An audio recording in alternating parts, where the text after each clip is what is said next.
sa nais na makisali. Ang tanghalan ay bukas na, ipahayag ang katwiran ng marinig ng balan. Ako isang mag-aaral, nasa hustong gulang na, may isip na tumutuklas at may pusong sumisinta. Mag-aral at mag-asawa, magsabay man di problema, kaya dapat ang siyang panig na handa kong bandera. Bilang ama ng tahanan, kung ako ang tatanungin, mag-aaral siya muna nararapat at ipati. Sa kanyang panliligaw, hindi rapat pagsabayin ang panliligiit sa kayat palaukin. Tuloy, kayo'y magsituloy upang ating umpisahan ang paggisa ng talino sa larangan ng katwiran. Ang panig ng dapat una-una nating pakikinggan. Salubungin nating lahat ng masiglang palakpakan.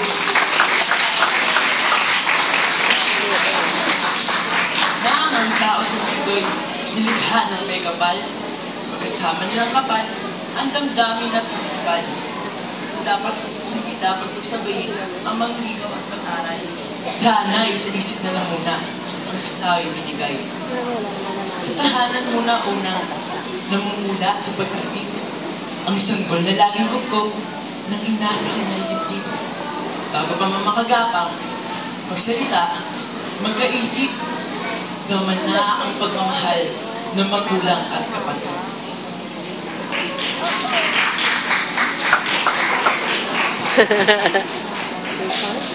Sa eskwela, inuhubog, pinapantay ang isipan. May subject na health at PE para naman sa katawan. Mayroon ding social studies at iba pang pagsasanay upang maging mamamayang responsable sa lipunan.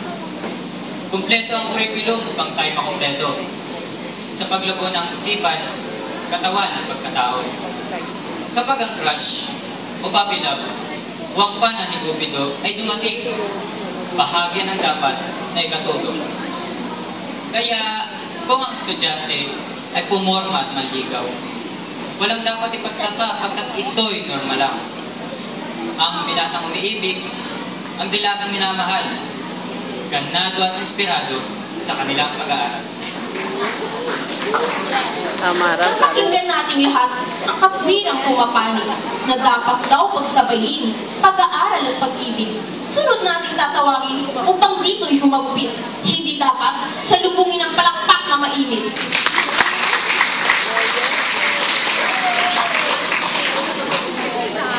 Sinasabi, mas madali sa tao ang maging henyo.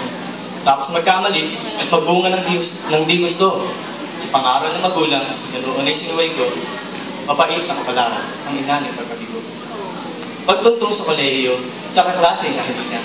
Mas maraming oras kaming ginugol na magkasama. Sa halip na makatapos ay maaga na kasama. Kaya high school diploma lang ang pwede kong iparanya. Ngayon, hirap na maghanap ng trabahong papasukan. Hirap akong matustusan ang gastusin sa aming tahanan. Kung sana ay inuna sa halip na panliligaw ay nag-aral na mabuti, mas malapit ang tagumpay. Palakpa kayo. Ako na ang mag-aral. Isipin ang sabihan. Hindi pwede magkasabay ang isang paglingkuran. Ang dalawang Panginoon, ang puso at ang isipan. Mabuti pang pag-aaral na sana ang matutunan.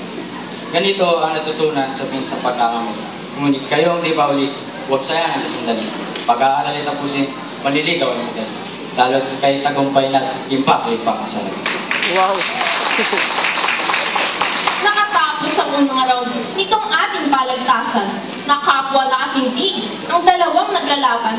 Hahayaan ko na silang magpambunot makagatan. Kababayan, sa pangmasigabong palakpakan. Sila lalo nagkamali ng landas sa murang edad. Naligaw, nag-asawa, maaga nagkaanak, at ngayon ay nangangaral upang kami di matulad.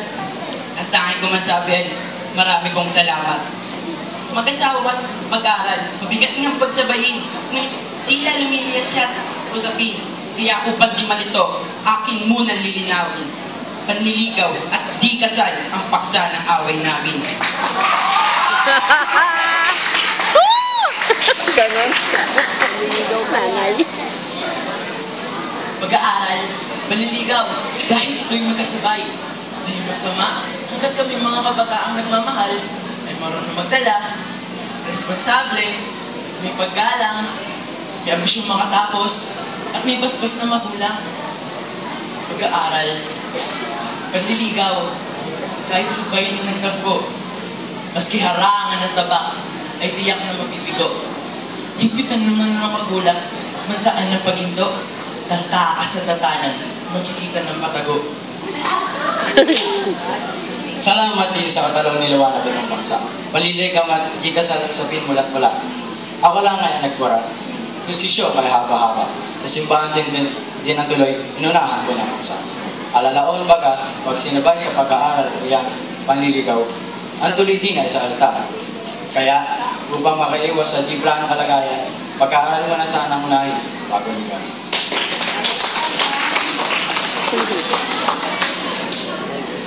Totoo nga ang inspirasyon ang katibang iniibig. Ngunit ito'y totoo rin. Pag siya'y laging nasa isip, at sa campus ng eskwela hanggang labas ay katikit, mga leksyon at assignments ang tuluyang nawawaglit. Ang magulang, nakawawa at subsob sa hanap buhay.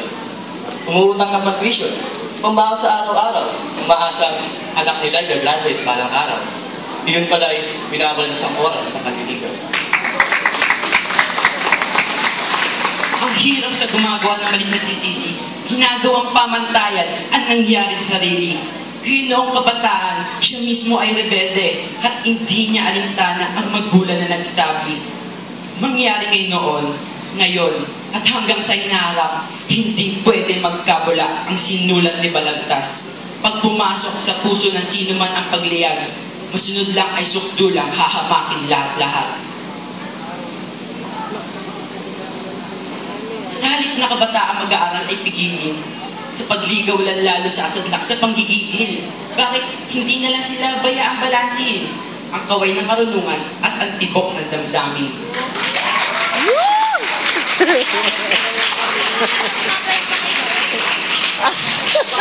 Sobra na. Ang sariling karanasan ay tangking at akin. Sangayon po. At di lang gamitin sukatan ng sinuman. Pinamagat ko lang rito sa pagtaas ng kapulutan sa bawat aral ng mga musmus pang kabataan. Pagmasdan mo ang paligid, talmak ang kahirapan. Karaniwang ugat nito ay kawalan ng hanap buhay. Ang totoo, maraming trabaho naghihintay. Ngunit ito'y nakalamang sa mga karis diploma lang. Bihad lang ang hirapan kung edukasyon ay hangad. Isagaba lang itsura kung mapuro ng utak. Subalit, ang panliligaw ng kapatid na bulakbol, maternity, imbis na college degree ang patugon.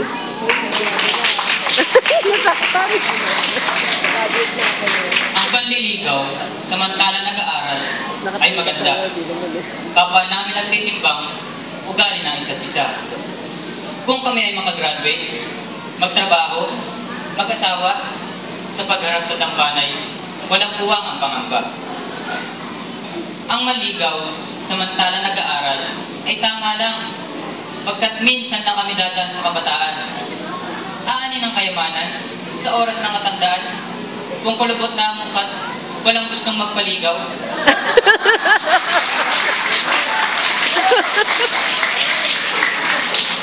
Maganda nga kung mag-graduate muna bago mag-asawa. Ngunit, ating napabatid na hindi ganyan ang resulta. Maraming hindi makapaghintay, makapag-marcha na may toga dahil sa labis na nabuyo sa damit na pinagpadala. Ang ganito ay maaaring iwasan kung panliligaw ay hindi mo na isasabay. Samantalang, nag-aaral, prioridad ang susi sa pangarap na tagumpay. Tagumpay na ihahandog sa kanya pa naghihintay. Katipanin na nakahanda, maghintay sa pagtatapos, ngunit yung pag-ibig ay di dapat kinagapos. Walang taong nag-aaral na ang puso'y di tumitibok. Hindi dapat pwedeng paghintayin ang pag-ibig at kumadok.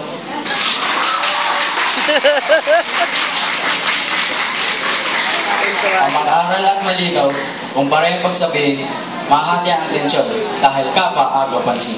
Kung mabigaw sa pag-ibig, baka ikaw pa ay maglasing. Mauwi lang sa wala ang pangarap at ibig. Mas mabuti pa ang naligaw ng bigaw ang kesa hindi umibig kahit kailan. Ang lahat ay may panahon kanya-kanya nakalaan. Panahon sa pag-aaral, panahon sa panliligaw. Ang mahuli sa pantalan, ang darat na ibaling sagwan. Ang lumakad ang matuli, marami pong masugatan. Dapat sila magkasabay. Dapat sila ipagtaway. Dapat! Hindi! Dapat! Tumigil na kayo, umuusok na ang tuktok. Sumapit ang sandali upang tayo magkatapos. Igagawad ko ang hatol, ngunit bayang nanonood. Palakpakan muna natin ang makakang panukso. Sino dapat nagtanghaling kampyon nitong ating balagtasan? Walang dudang kapwa sila magagaling mga tuwiran. Kaya itong aking pasya, sila ay patas, tabla lamang. Muli nating paulit